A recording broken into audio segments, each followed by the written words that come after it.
Saudi প্রবাসী পর্যটকরা ভাই, ভিডিওটা আপনার জন্য অত্যন্ত গুরুত্বপূর্ণ হতে যাচ্ছে। আমরা যারা সৌদি আরবে নতুন আসতে চাই বাংলাদেশ থেকে, অথবা বর্তমানে সৌদি আরবে রয়েছি, কিন্তু আমাদের কোনো কাজ নেই, আমাদের কোনো আকামা নেই, আমাদের কোনো বৈধতা নেই, যার কারণে আমরা কাজ পাচ্ছি না। নিজেদের কিছু ভুল সিদ্ধান্তের কারণে আমরা সেই ভুলের মাসুলটা সারা জীবন প্রবাসে এসে দিতে হয়। এবার কথা আসুন মূল কথায়। সৌদি আরবে যারা ফ্রি ভিসা আমেল আইডির মধ্যে আসেন, একজন দালালের মাধ্যমে আসেন। দালাল ছাড়া কেউ কিন্তু এই সৌদি আরবের মধ্যে আসতে পারেন না, দালালের মাধ্যমে আসতে হয়। আর যদি আপনার কোনো নিকট আত্মীয়, ভাই ব্রাদার, আপনার বাবা চাচা থাকেন, তারা তার দালাল না, তাহলে আপনার আত্মীয় মানুষ আপনাকে নিয়ে এসেছেন। কারণ বাংলাদেশের বর্তমান পরিস্থিতি এতটা ভালো নয়।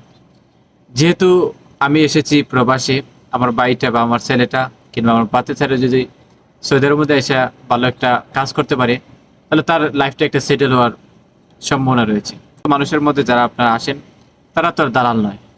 আর যাদের পরিচিত নয়, ভাইয়ের বন্ধু, অমুকের চাচার বন্ধু বা কিংবা পরিচিত কোনো রকম হয়েছিল অনলাইনের মাধ্যমে, যে কোনো মাধ্যমে কিন্তু পরিচিত হয়। সো তাদেরকে সতর্কর জন্য আজকের ভিডিওটা ধারণ করছি। ভিডিওটা সর্বোচ্চ শেয়ার দেবেন। সৌদি আরবের মধ্যে যারা ফ্রি ভিসা আসেন, ফ্রি ভিসা বলতে ভাই সৌদি আরব কিছুই নেই। সৌদি আরবে যদি আপনি একটা দেশের মধ্যে আসেন, আপনার দেশে যদি কোনো একজন বাইরের দেশের নাগরিক চায়, তখন সরকার তাদেরকে একটা সুযোগ দেয় কিছু দূরের জন্য, যেন তারা তার দেশটা ঘুরে ফিরে দেখতে পারে। অতঃপর যখন সেই সময়টা শেষ হয়ে যায়, তখন সরকার তাদেরকে গ্রেফতার করে ফেলে, এমনকি তাদের উপর আইন জারি করে ফেলে যে তোমরা তাড়াতাড়ি দেশ পরিত্যাগ করো, কারণ এই দেশে তোমাদের বৈধতা নেই। এটা তো ঠিক আছে ভাই, তুমি একটা দেশের মধ্যে থাকলে তাকে ট্যাক্স দিতে হবে, আপনার বৈধতা থাকতে হবে। বৈধতা ছাড়া আপনার কোনোভাবে এই দেশের মধ্যে থাকা সম্ভব নয়। সো ফ্রি ভিসা বলতে, ফ্রি ভিসার কাজ বলতে সৌদি আরবে কোনো কিছুই নেই।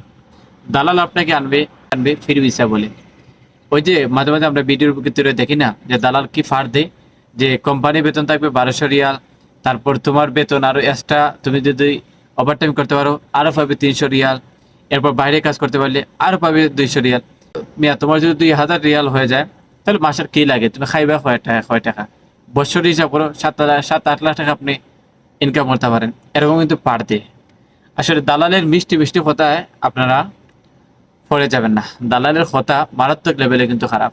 দালালের দালালি করে দেয়, কিন্তু পূর্ণ জীবনটা আপনার বরবাদ করে ফেলে। অথচ সে বিলাসিতা জীবন ঠিকই পার করতেছে।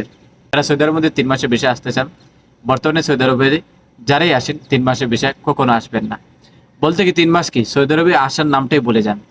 দরকার হয় যদি আপনার ভাই কাজে কোনো করবে, কোনো লজ্জাবোধ নেই, চুরি করে যদি তাকে সুর বলা হয়, কিন্তু যে কাজ করে বা কর্ম করে, ছোট্টখাটো একটা ব্যবসা করে, তাকে সুর বলা হয় না, তাকে বলা হয় ব্যবসায়ী। হতে পারে সে ছোট্টখাটো একটা কর্ম করে, তাই তাকে অবহেলা করা ঠিক নয়। আমি মনে করি সৌদি আরবের মতো জায়গায় আসার থেকে আপনি যদি রাস্তায় বসে ছোটখাটো একটা ব্যবসা করেন, এটা আপনার চাইতে উত্তম হবে। তবু সৌদি আরবের মধ্যে দালালের তারপর পরে মিষ্টি মিষ্টি কোথায় এসে আপনারা পয়সা যাবেন না। যদি এভাবে কেউ আইসা থাকেন, তাহলে জীবনটা পূর্ণই বরবাদ। মনে রাখবেন, 3 মাসের ভিসা আপনাকে আনবে, ফ্রি ভিসা আনবে, আসার পর কাজ দিবে কফি হাউস। কফি হাউসকে দালালদের আব্বার খরা এখানে রেখে দিচ্ছে। কফি হাউস দালালদের, প্রত্যেকটা দালালের মুখে থাকে, ভাই তোমার কাজ হবে কফি হাউসে, তোমার কাজ হবে অফিস রুমের মধ্যে, চিন্তা কিসের, চলে আসো। 3 লক্ষটা কেসে তুললে আসলেন, অথবা আইসা দালালে মাস টু মাস আপনাকে রুমের ভিতরে বসে রাখে, কোনো কাজও দিচ্ছে না, খানাও আপনি পাচ্ছেন না, ঠিক মতো ঘুমাতে পাচ্ছেন না। ঠিক মধ্যে ঘুমানোর জায়গা গরম প্রচন্ড, সেই জায়গার মধ্যে ঘুমাতে পারছেন না। অতঃপর দালালদের সহ দালালের মা বাবার সহ গালি গালাজ কেন?